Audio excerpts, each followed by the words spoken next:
వందనాలు. మా సాక్ష్యం ఏమనగా అంటే మొన్న 3-4 రోజుల క్రితము మా పాస్టర్ గారి ఫోను పడిపోయింది. అనుకోకుండా ప్రేయర్‌కొచ్చే సమయంలో ఎక్కడ పడిపోయిందంటే మా ఇంటి బయట గేట్ దగ్గరనే పడిపోయింది. మా పాస్టర్ అది మర్చిపోయారు. మర్చిపోయి వచ్చేసిర్రు అట్లనే ఇంటికొచ్చి ఫ్రెష్ అప్ అయ్యేంత చూసుకొని నా ఫోన్ ఏది అని చూసినప్పుడు ఫోన్ లేదు. మళ్ళీ తిరిగి కిందికెళ్ళి చూసి అంతా చూసొచ్చినప్పుడు ఫోన్ లేదు. ఇంకా సర్లే అని చెప్పేసి ఇంటికొచ్చేసిర్రు.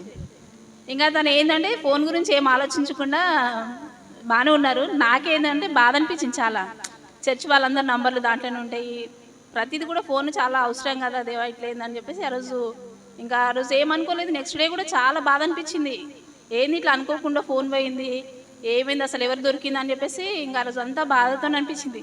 మా పాస్టర్ అయితే అదేం కూడా బాధ లేకుండా నిమ్మలంగా ఉన్నాడు. కానీ నాకే ఏందో ఇది ఏదంటే ఫోన్ అనేది చాలా అవసరం కదా, ఎందుకు ఇట్లా అయిందని చెప్పేసి ఆ రోజు ఇక నా అంతలో నేనే కూర్చొని బాధపడుతూ ఇంకా దేవుడిని ఒకటే అడిగిన, దేవా ఏ విధంగానే కానీ తిరిగి నాకు ఫోన్ కావాలి.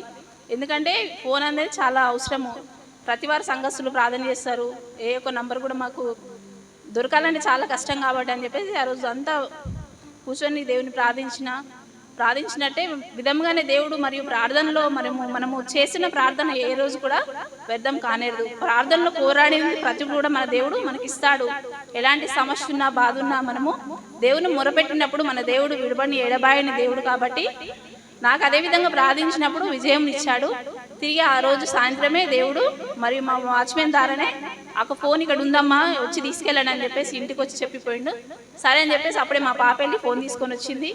ఆ క్షణమే దేవునికి కృతజ్ఞత చెప్పి సంతోషంతో మా పాస్టర్ గారు ఫోన్ చేసి మరి తిరిగి ఫోన్ ఇచ్చేసాము. ఆ రోజు నాకు చాలా సంతోషం అనిపించింది. ప్రార్థనలు అంటూ అసాధ్యం అంటే ఏది లేదు కాబట్టి చేసిన మేలుని బట్టి మరవద్దు కాబట్టి మనము చిన్న సాక్ష్యం దేవుడు దీవించింది గాక.